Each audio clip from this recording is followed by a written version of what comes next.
Okay. So Rebecca McCoun is a riparian and aquatic specialist with Oregon Department of Forestry.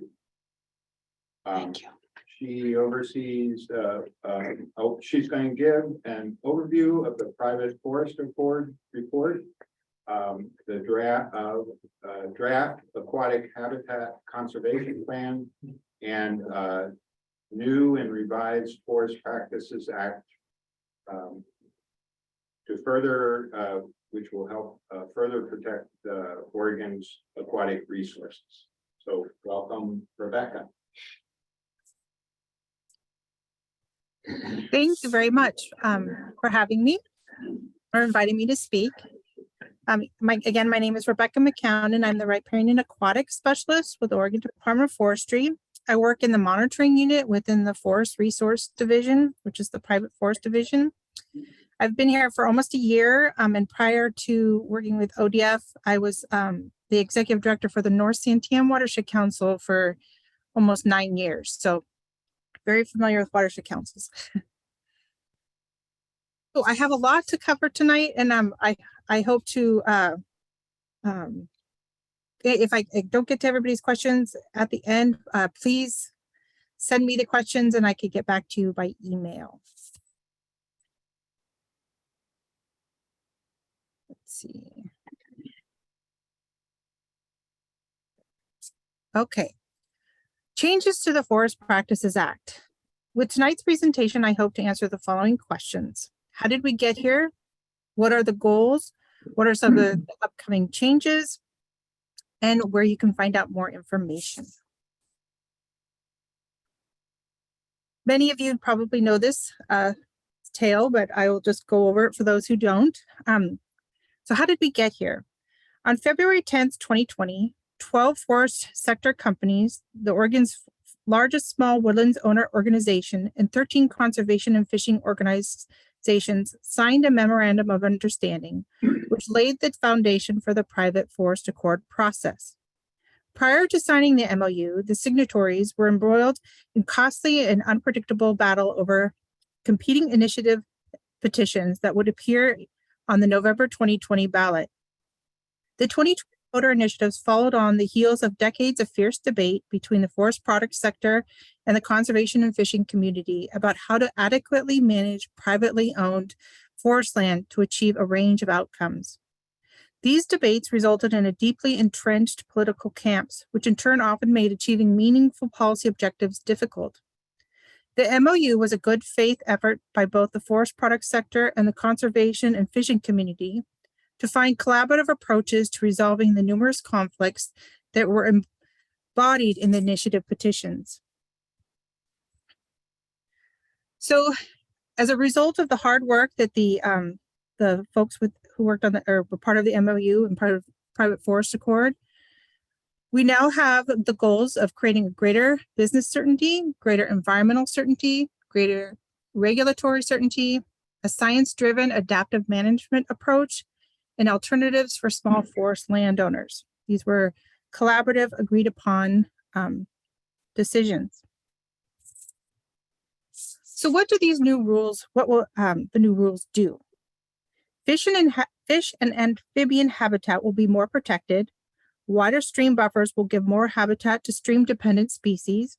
This will help salmon, steelhead, bull trout, and amphibians. Forest roads will have new design standards. There will be new requirements to inventory, maintain, and manage roads. Funds will be available to replace culverts on fish-bearing streams and improve roads for small forest landowners.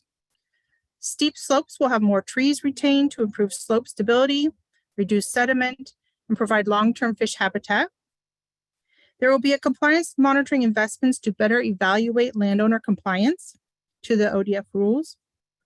A new mitigation program is going to be set up at ODFW to fund projects that help aquatic species. An adaptive management program is set up to inform the Board of Forestry as it determines whether to adjust rules to meet the goals of a habitat conservation plan, which I will talk about momentarily. The program includes a committee and an independent science team to give science-based and technical information to the Board of Forestry. There will also be funds that will be used to conduct rulemaking, update maps and databases, monitor forest practices, and administer the laws and programs. And I mentioned the Habitat Conservation Plan.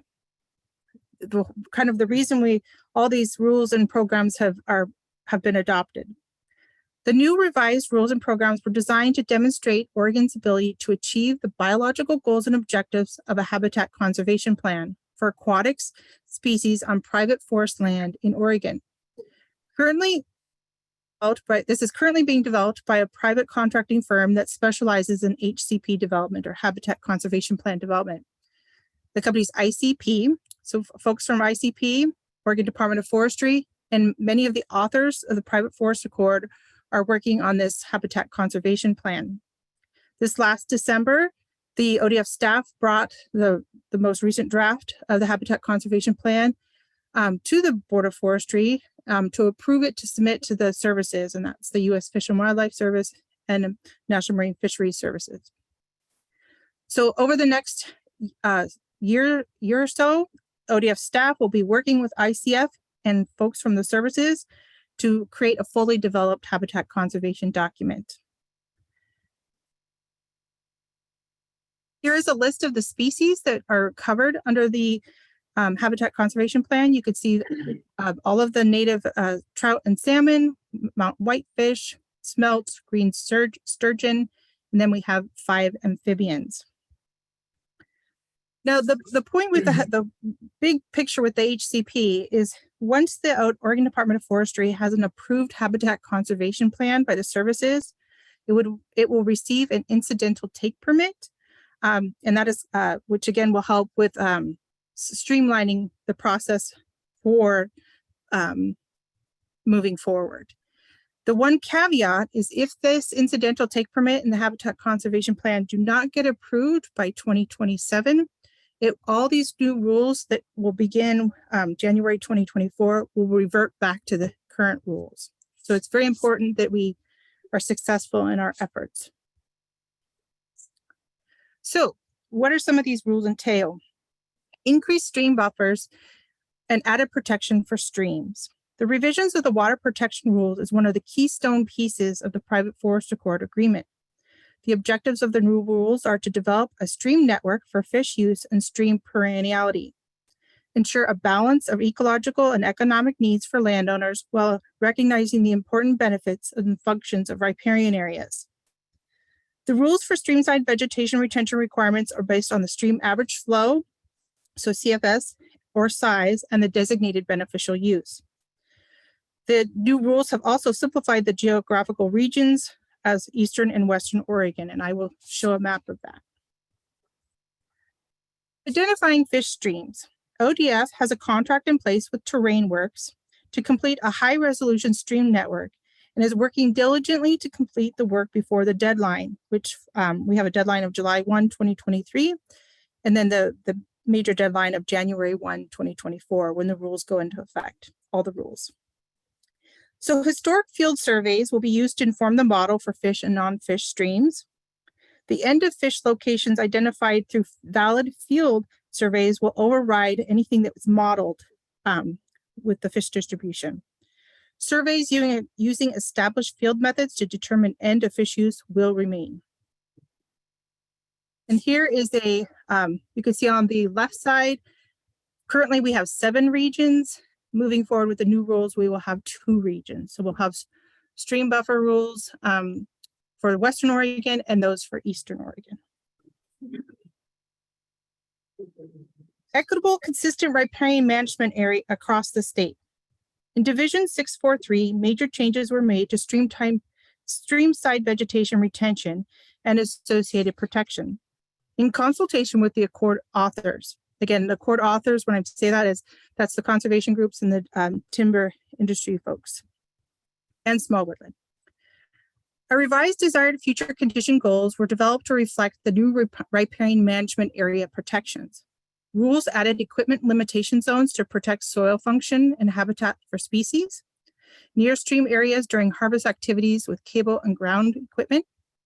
Based on stream perennial flow, a combination of tree retention and equipment limitations was zones apply to small streams.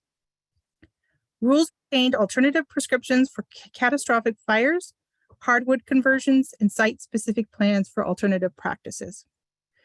Rules develop standard practices for large landowners and is available for small forest landowners. New design standards for forest roads requires written plans for all stream crossings, all construction in 9 identified critical locations, so near streams, near wetlands, near steep slopes, and constructing a road in the riparian management area. The key with road construction on critical locations is that it must be avoided when there are other suitable options. Safety and greater potential risk to resources are some of the criteria that would allow a road to be located on critical locations. Written plans are required when roads are located on critical locations. The written plans must describe why other routes are not viable. The department is directed to review written plans on site with appropriate qualified professionals within 14 days of receiving a written plan. Appropriate professionals might include ODFW staff, DEQ, or a geotechnical specialist. Forest Road Inventory and Assessment. So this is FRIA, as we call it, a 20-year plan. Now this only applies for large landowners, so landowners that own 5,000 acres or more. For the first 5 years, starting January 1, 2024, they will need to create a comprehensive network inventory, a road inventory assessment, and submit it to Oregon Department of Forestry. In the following 15 years, they need to correct any concerns that they have found in their initial inventory. So if they found issues with culverts that they have identified, they will then have 15 years to correct those. And then annually, they will need to submit a FRIA inventory assessment update. It will require more trees retained in steep slopes. The steep slopes will need to leave trees in designated flow traversal areas to help create and maintain high quality habitat. They only need to leave trees in slope retention areas and leave trees on a subset of steep, greater than 70%, slopes immediately adjacent to specific stream types. And there's more to come on this as they are developing tech notes on the steep slopes. And again, TerrainWorks, they're working with TerrainWorks, the ODF staff, on doing modeling for steep slopes. The new rules also increase compliance monitoring. Now, this is where I'm in the compliance monitoring section at ODF, so I'm more familiar with this. One of the beginning in January 1, 2024, is that the notification of completion of operation. In Division 629, it is now required for landowners to report outcomes of notifications of operations by the end of the calendar year for which the activity has been completed. The goal for this rule is to improve compliance monitoring program implementation by requiring landowners to report to the state forester of completed operations for which they have notified. Currently, this rule is not required. When we pull the population set to assess compliance for a given rule set, we do not know whether they actually occurred. So when we pull notifications of operations from ferns, there's no indication whether, unless we dig deep, and still may not know if the activity which they notified is completed. In addition to this rule, landowners will now have to accommodate ODF monitoring staff to allow them to access their sites, of course, in coordination with the landowner operators in order to conduct the compliance monitoring. Again, that will be done on a random, statistically rigorous approach. Okay. We also, the Private Forest Accord also created a mitigation program. The new statutes also set up Oregon Department of Fish and Wildlife Committee to fund projects that help aquatic species through restoration of degraded habitat to natural conditions and function, land preservation, enhancement of habitats, and threat reduction or elimination. And I believe the ODFW Private Forest Accord coordinator is here tonight. The statutes and now the ODF rules create an adaptive management program, which will determine if forest practices meet their goals to protect natural resources. So this is effectiveness monitoring. The Adaptive Management Program Committee guides the overall policy and process and will advise the Board of Forestry. The independent research and science team will coordinate research in support of policy decisions. Now, this is a critical component program that's now created. It's the Small Forestland Owner Office. The private forest accord recognizes that small forestland owners, or SFOs, are inherently different from industrial landowners in their capabilities, property locations, and size. SFO value and manage their properties in for a variety of benefits, including but not limited to timber production. The purpose of the SFO office, or Small Forestland Office, will be to provide landowner assistance. The establishment of the Small Forest Investment In-Stream Habitat Program, so this is the SFISH program. This will be housed at Oregon Department of Forestry, and it's a grant program for small forest landowners for high value conservation projects for culverts on fish-bearing streams, and also assisting with roads. So this would be a fully funded grant program for small forest landowners. They just need to apply. We'll establish a forest conservation tax credit for certain practices. The office will also promote the leveraging of other programs, other grant programs, and provide additional field foresters to assist landowners. So there'll be small forest land stewardship foresters. To be a small forest land owner, the qualifications is you have to own less than 5,000 acres of forest land. You, has harvested no more than 2 million board feet averaged annually over the last 3 years, and not intending to remove more than 2 million board feet annually over the next 10 years. So with all of these major changes of rules and programs, ODF will be increasing training and outreach, improve training and clarity of technical guidance, set transparent implementation expectations for landowners and operators, and provide confidence to the public that the Forest Practices Act and rules are being followed. Here's a timeline. We just met with the board to have them approve the draft HCP, and that was submitted to the services by the deadline, a statutory deadline of December 31st. The next big deadline is the stream buffer rules will take effect for the large landowners with type F, so that's a fish-bearing stream, will begin July 1, 2023, but all other rules will begin January 1, 2024.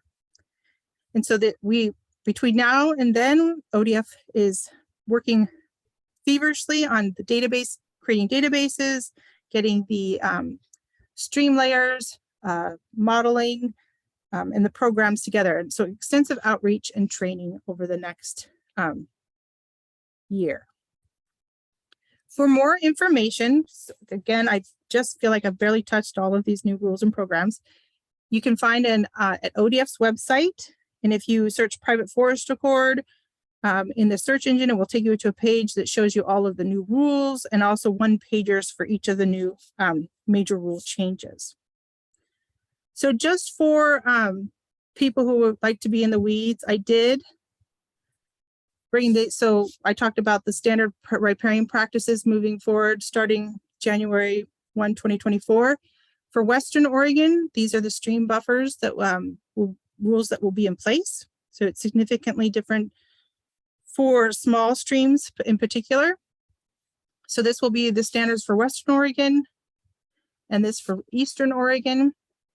And I might have briefly mentioned it, but small forest landowners they have a minimum option. So they may take a minimum option that is less than these two that I have showed you, as long as they self-certify as a small forest landowner, and they work with their stewardship forester, they can have adjusted boundaries. One thing to note that if small forest landowners do the standard practice, they are eligible for the tax credit. Again, we want small forest landowners to definitely work with this Small Forest Landowner Office for them to see what is available for them. And that is it. I put a lot out there. I do apologize.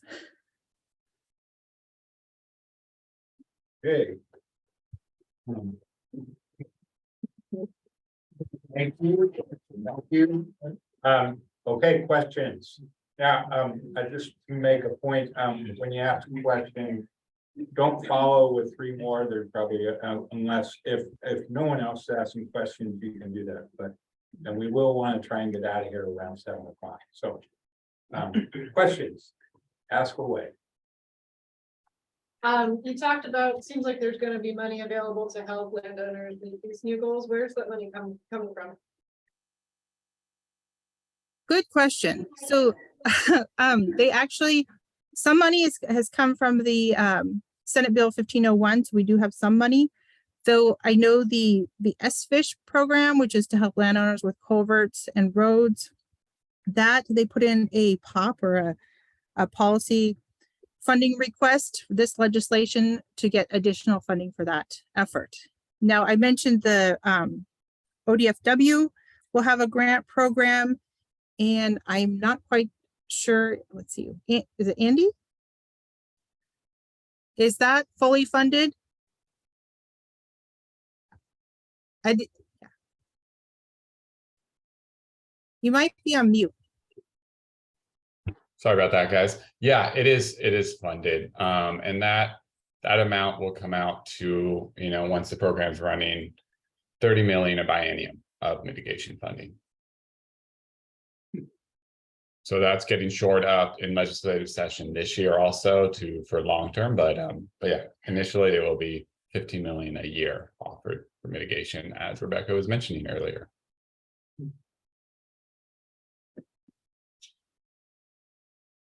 Other questions?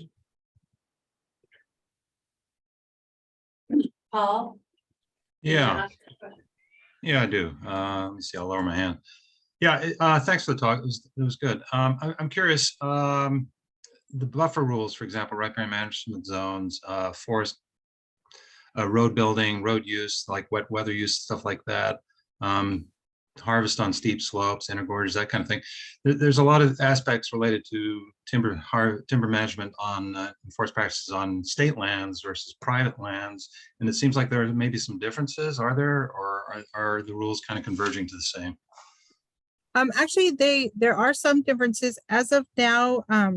The state lands have to follow the Forest Practices Act, but they actually have some stricter requirements for state land. But I'm not sure if you've heard how the state lands are, at least for the west side, are applying for their own habitat conservation plan. Yeah. So they will have, once that gets approved, fingers crossed, they will have a, again, stricter and different rules to comply with HCP, their HCP. Right. Okay, thanks.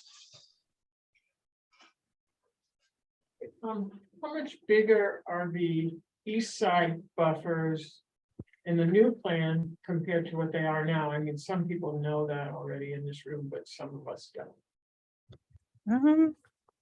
Let's see. There's because there were 7 different regions before. I'm really new at this, and now there's only 2. I believe for like the west side, I think that the increase for the medium and small streams is where the buffer widths increased. And let's see, I think like before the small streams were 50 foot, and I think they're now 70. So there are significant changes to the buffers for the for both sides, west side and east side. East side they have the inner and outer zone. So again, I'm not an expert, but I can get you the information. No.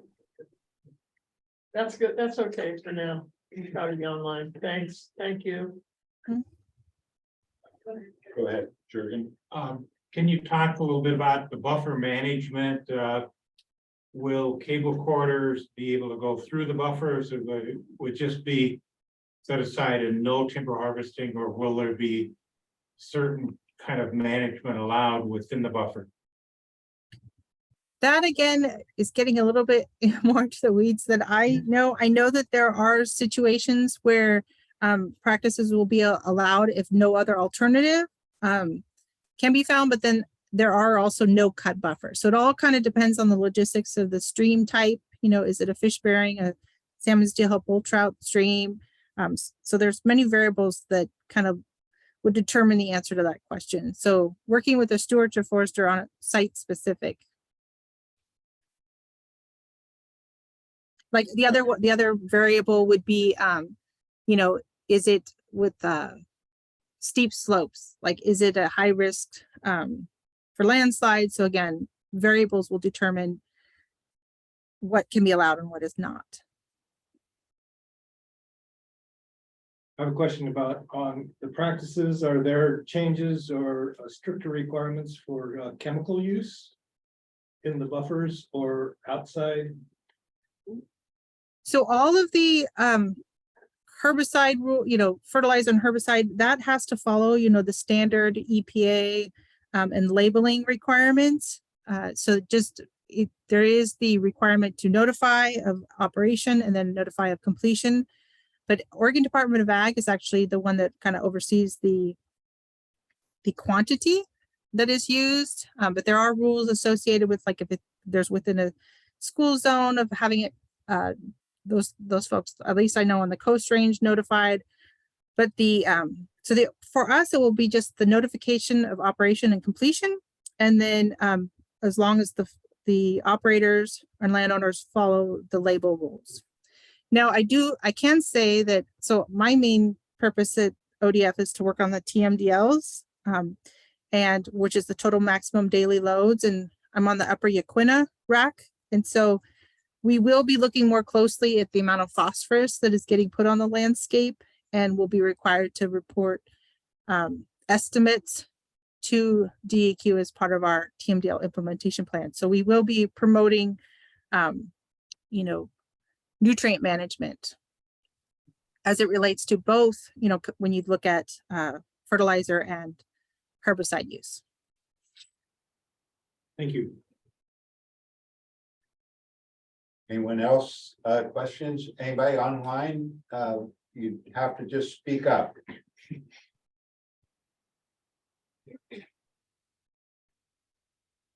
Okay. I want to ask a question, but it's more to, because this is Hood River. I want to actually ask our county forester, what, if he sees anything, with the new rules that greatly affects, Hood River County for us. Doug? Sorry. Well, there's some things that are still yet to be determined too, as they're working on some of the rules, and so bear in mind, I don't have any real final answers on this. I think, you know, in light of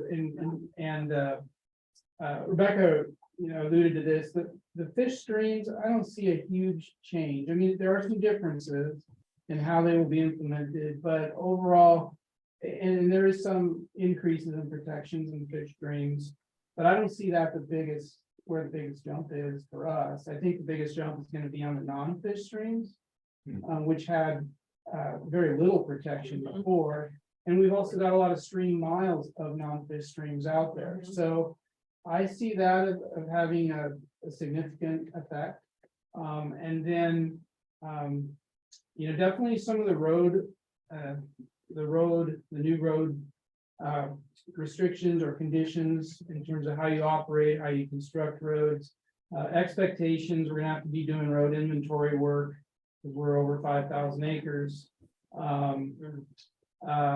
You know, that kind of thing, that could add a lot of costs. We don't really have a good idea of what that's going to be because we don't have those rules yet. And so, you know, I think we're making our level best effort to comply or exceed with anything we currently have.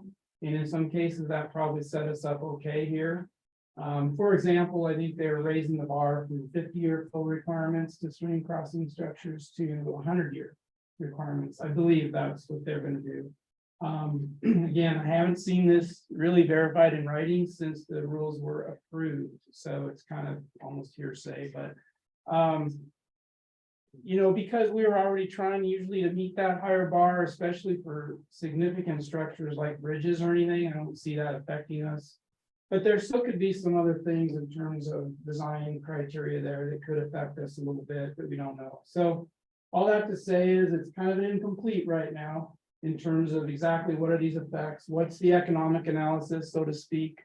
I kind of just roughly estimated it's probably gonna hit us 5 to 10% in terms of overall revenue impact to the county, but it's too early for me to say exactly what it is. Also point out that we didn't realize that we were part of the private forest accords until very late in the game. So private forest accords don't make you think of government owned forest. No. So counties were not invited to the table. We were not part of the discussion. We found out very late in the game that we were being included. We did ask to be included in the Habitat Conservation Plan and weren't sure if that was going to happen, but did find out this, I guess it was winter, that we would be included in the HCP.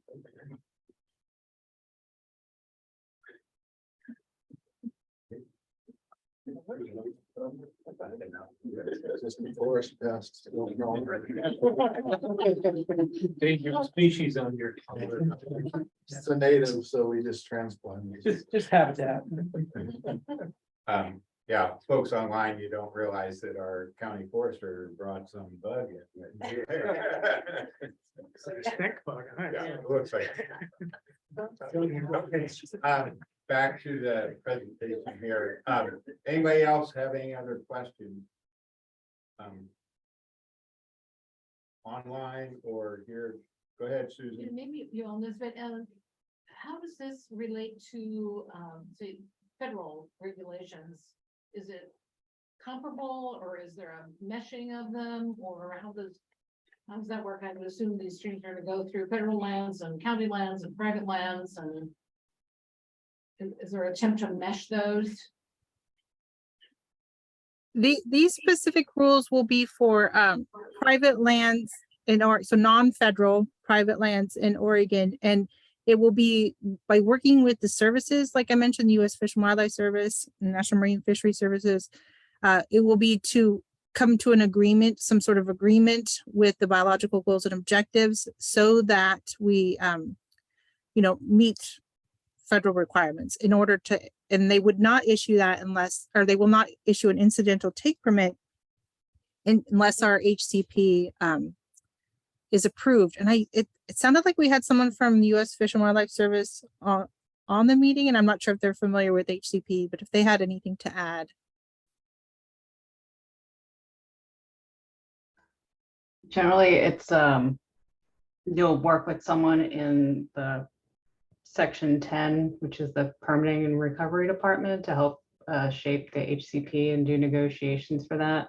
There might be a Section 7 person on that because the HCP, once the permit is accepted, needs to go through a Section 7 review to make sure it won't cause jeopardy to any of the listed species. And so once that review goes through, you'll, if accepted and approved and it proves not to cause any jeopardy to any of the species listed on the permit, then you will get that take permit issued. Thank you. I didn't mean to put you on the spot there. No worries. But yes, there'll be coordinated effort. But again, this is for non-federal lands. We have invited the tribes to participate, the tribes of Oregon to be on the HCP, and those conversations are continuing to see if they want to be part of it or not. I think there was, Nate, did you have a hand raised? Yeah, I do. Regarding mitigation, so is that account something that happens at the state level, or does it happen? Is the requirement for mitigation based on like site level actions? In other words, a certain action is going to have a negative income and therefore mitigation is required for that action, or is it just a blanket thing across the state? No, I'm not familiar with the Oregon Department of Fish and Wildlife, Oregon Department of Fish and Wildlife. They have the mitigation funding, which I believe they're getting money from different sources, but they'll most likely have the program set up that it has to meet certain requirements. I don't know if there's going to be grant applications. Andy, are you guys? Yeah, I could chime in. So Nathan or Nate, are you asking about the funding I was speaking about earlier? Is that your question? My question is related to what triggers mitigation. Is it just that there's this $15 million per year account for generally all the impacts of logging on private land? Or is it triggered by a specific, say, forest harvest that's going to have some known negative effect, and therefore that particular harvest is required to enact some sort of mitigation?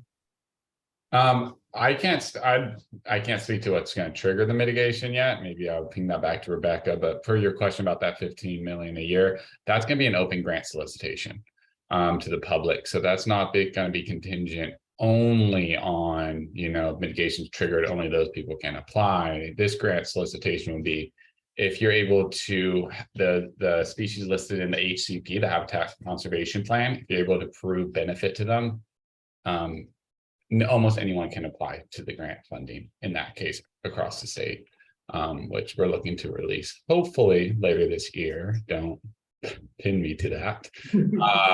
But that's what I can answer to. But per what triggers mitigation, I'm going to go back to Rebecca on that one.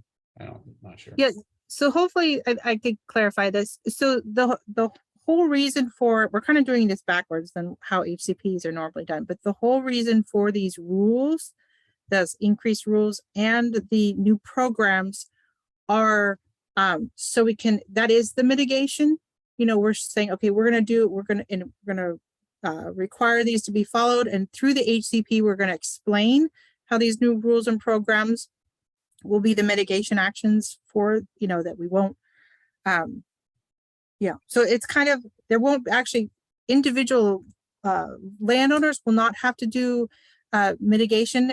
They have to follow these rules, right? So the large landowners with the FRIA, they have to fix the culverts that are, they have 20 years, but they have to identify a high priority and they have to fix it in 20 years.